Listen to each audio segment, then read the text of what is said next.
Story with five পেতে হলে গল্পের স্বাদ ধরতে হবে স্টোরি উইথ ফাইভের হাত। গ্রামের নাম শিবতলা। ছোট্ট চুপচাপ গ্রামটা সারা বছর শান্ত থাকে, কিন্তু কার্তিক মাস এলেই যেন হঠাৎ করে সে জেগে ওঠে। ঘরে ঘরে চুনি বাতির ঝিকিমিকি আর দোকানে দোকানে আতশবাজির বন্যা। সব মিলিয়ে তখন শুধু একটা কথাই শোনা যায়, আসছে মা কালী। কালী পুজোর আগের দিন সকাল থেকেই গ্রামের ছেলেমেয়েরা পাগলের মতো ব্যস্ত। কালী পূজা মানেই তো ফটকা, নতুন জামা, মেলা আর পেট ভরে জিলিপি খাওয়া। রাজা, পাপাই, সুমন এরা সবাই মিলে সকালে বেরিয়েছে গুরুপদ ফটকার দোকানে। গুরুপদ কাকু হচ্ছেন গ্রামের একমাত্র লাইসেন্সধারী ফটকার দোকানদার, আর তার দোকান মানেই উৎসবের রাজ্য। রাজা চেঁচিয়ে বলে, কাকু, আমাদের ওই চাঁদের ফুলঝুরি আর বোমাটা দাও।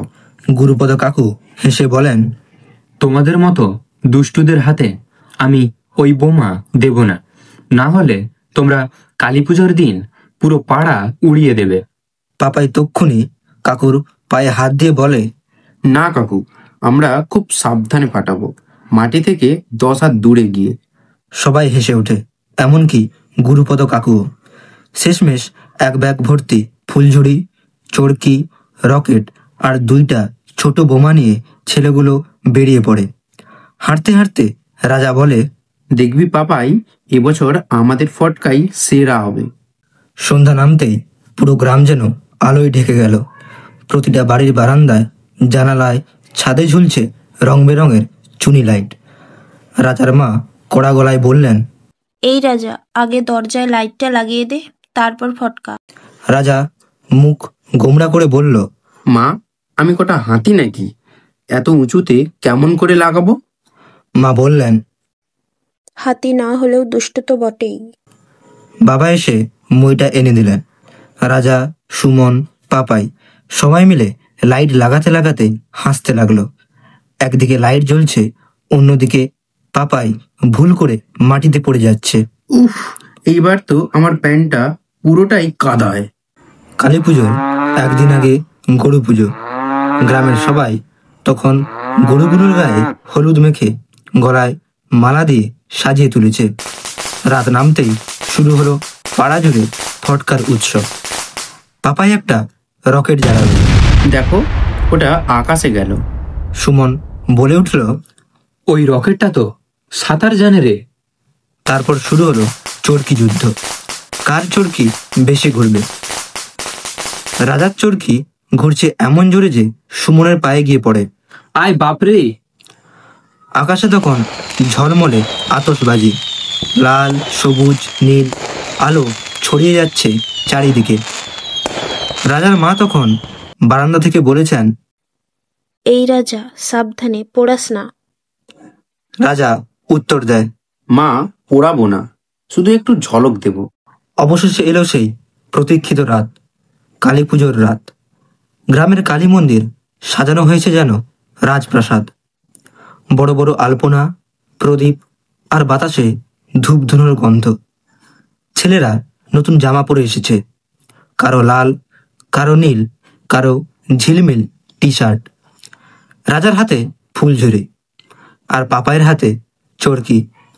পুজোর আগে তারা সবাই মিলে গেল মেলায়। মেলাটা গ্রামের মাঠে বসেছে। ঘুরন্ত নাগরদোলা, বেলুন বিক্রেতা, জিলিপির দোকান, পুতুলের দোকান, আরো কত দোকান বসেছে। সুমন বলে, চলো নাগরদোলায় উঠবো। পাপাই ভয় পায়। না রে, আমি উঠবো না, মাথা ঘুরে যায়। রাজা বলে, তুই বসে থাক, আমি সুমনের সঙ্গে যাই। নাগরদোলা ঘুরতে শুরু করলো। নিচে ছোট্ট ছোট্ট আলো জ্বলছে, আর উপর থেকে দেখা যাচ্ছে পুরো গ্রামটা যেন রঙিন স্বপ্ন। রাজা চিৎকার করে বলে উঠল, এই দেখ, আমাদের বাড়ির লাইটগুলো দেখছিস? সুমন বলে, দেখছি, কিন্তু আমি এক্ষুনি নিচে নামবো।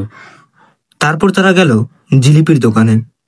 2টো জিলিপি, এক গ্লাস ঠান্ডা জল দাও। দোকানদার হেসে বলল। তোমরা তো রোজকার কাস্টমার। খাওয়া দাওয়া শেষে সবাই গেল কালী মন্দিরে।